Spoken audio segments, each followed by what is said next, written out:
everybody, and welcome back to Mutti Plays Pokemon Crystal version. To start off, we are grabbing a poison cure berry from that tree. Man, the berry system was quite primitive in these days. Though,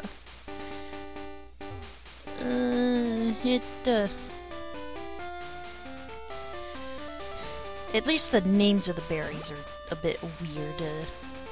They replenish once a day, you don't have to plant a berry. But then again, you don't get to plant a berry, so you don't get to make a garden of your favorite berry trees or whatever. And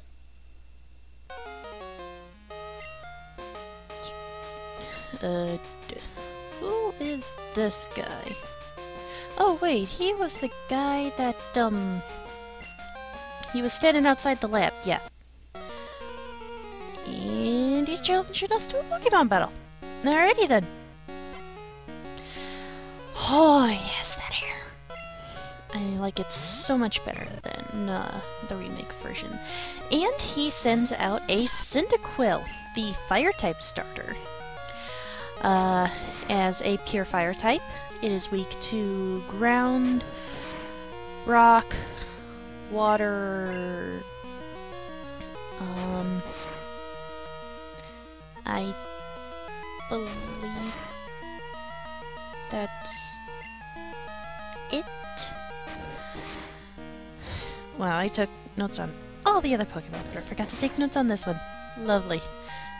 But, Cyndaquil itself is kind of adorable.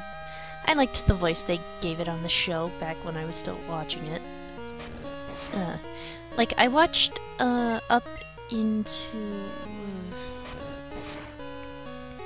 about the time they started changing theme songs before finishing the region was about the time I started not liking the show. Like,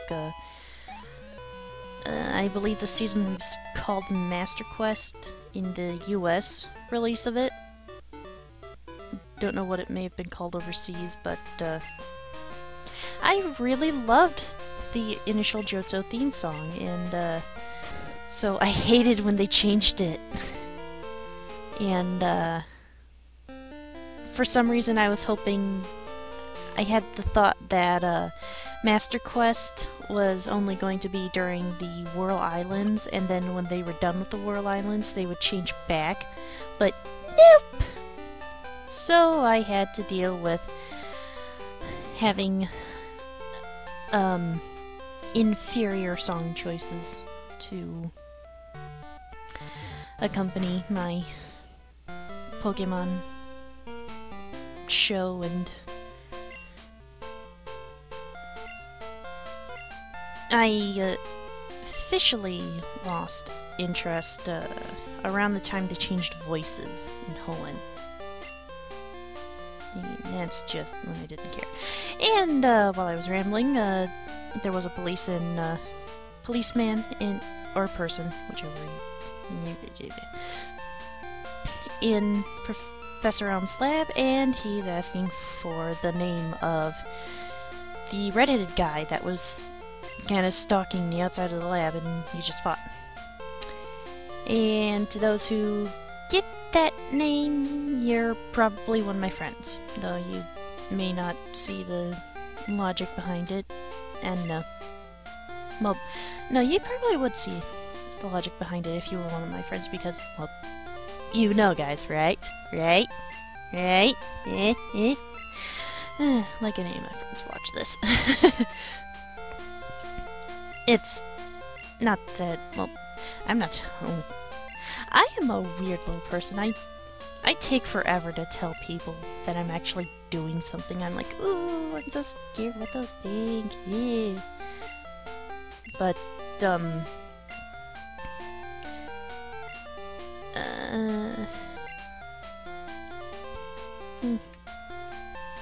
I'm just a weird little nutball.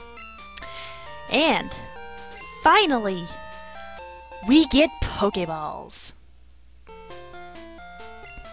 We can finally catch Pokemon now. And to those who ran into a shiny before, obtaining these Pokeballs. I feel so sorry for you. What's a shiny? Come back to me in part... I forget the number, but it's likely not gonna air till next part, so, not next part, next month.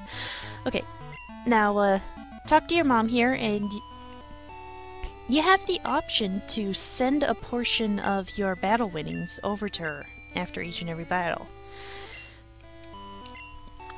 If you do so, she'll buy some useful items for you, and my thingy isn't... I can't see what... Okay, there we are. Okay. Why aren't you automatically scrolling video thingamabob? But, yeah, you can send a portion of your money, she'll buy you some things, potions and stuff, and I believe it was this version where she would buy you a couple of dolls for your room. But, here we have a Rattata. Pure normal type, the original two-stage rodent of the game. And as a pure normal type, it is weak to fighting type attacks. Though, if you ever run into one, it might be a good idea to pick it up, because it can learn some handy moves, up to the point it evolves. So it could help you out in the beginning of the game. Like, Hyper Fang and Super Fang are the moves. So, and if you somehow forget to inform your mother about the little, about your adventure, you will get a call later on to enable the, money thing. And this is a Spearow, which is a normal flying type, so it is weak to rock, electric, and ice attacks. I am quite interested in capturing this little beauty, but I kind of fail at catching this one. So I kind of have to wait a little bit and, gonna have to cut here. Well, not here specifically. I cut out a lot of this battle because it took forever to use up the 5 Pokeballs I had. This thing ate up all my Pokeballs, damn it! And while I was trying to find another Spearow, I ran into this! A Geodude! It is a rock ground type. And because of that, it is weak to water, grass, ground, steel, ice, and fighting type attacks. Now, the ice type weakness, that is there because it is part ground type. I'm fairly certain that if it were pure rock, it would not be weak to ice. So, do be cautious of that. Is there a pure rock type in this game?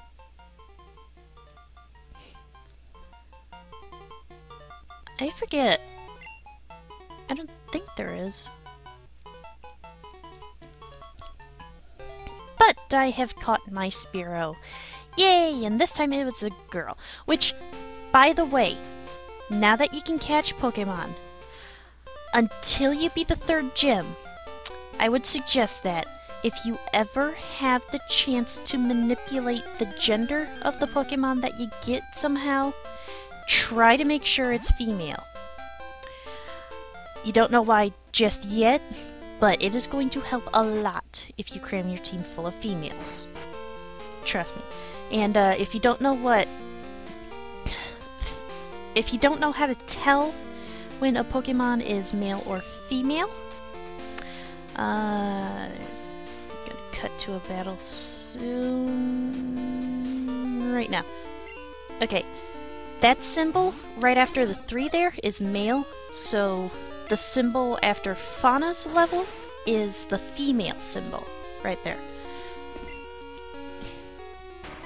If, I think it's Greek mythology, those are symbols of Mars and Mercury, I believe. And, you know, the saying, women are from Men are from Mars, women are from Venus. Gosh dang it! Why am I flubbing up such a common saying? Though I don't know how often it's used, I gotta shut myself in a bit, so I'm quite unaware of the happenings of the world around me. And now, our second trainer battle. Guess who it is?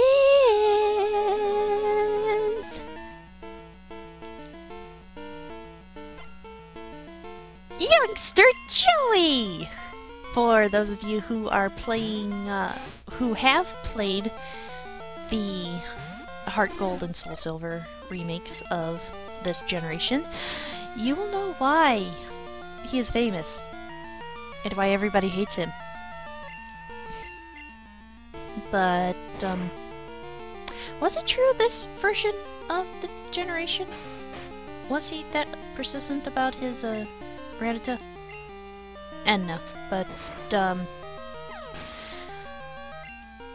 with that, I shall bring up a function of the Pokegear. And that is the ability to record other trainers' phone numbers. And, Joey that I just talked to, you could record the phone number of. And, I'm not sure about Mikey. I only remember the important trainers. Well, most of my memory is important trainers or trainers that I grew to like for some reason or another. So, I'll tell you when a trainer has something important, has an important reason for you to have its number, but his or her number. But, for now, I'll just try to bring it up when I think you can get a trainer's number. But, one thing to note, while in the remakes, you can record everybody's number, in these games, the ones that came out right around the year 2000, I forget Gold and Silver, but Crystal came out the year 2001. And I remember it quite clearly because Crystal was the first game that I played on my Game Boy Advance, which I have right here. It's kind of beat up and it's not reading the batteries much anymore, but the color for my Game Boy Advance that I got is kinda, I went for it because I could see through it, cause like I got an atomic purple Game Boy Color because I had a friend that had it and I thought it was also very, very cool. So I wanted a see-through Game Boy Advance if they had the color. And crap, did I forget where I left off? But excuse me a sec. Yeah, hair was in my face and I had to tuck it behind my mic. But in this version of Generation 2, you could only store up to 10 numbers at a time, and I'm fairly certain that some of the plot numbers that you had to register took up some of those 10 spaces, so you have to be very selective with whose number you accept in this game. And I forget if it applies for the remakes, but in this game, they don't force prompt you to ask for, they don't make the trainers ask for your numbers after the battles. Here, you have to specifically talk to them after the battle ends to check to see if they even have a phone number to give you.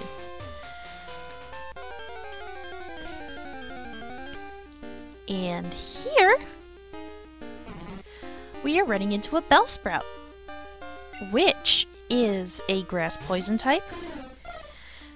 It is weak to fire, ice, flying, and psychic attacks.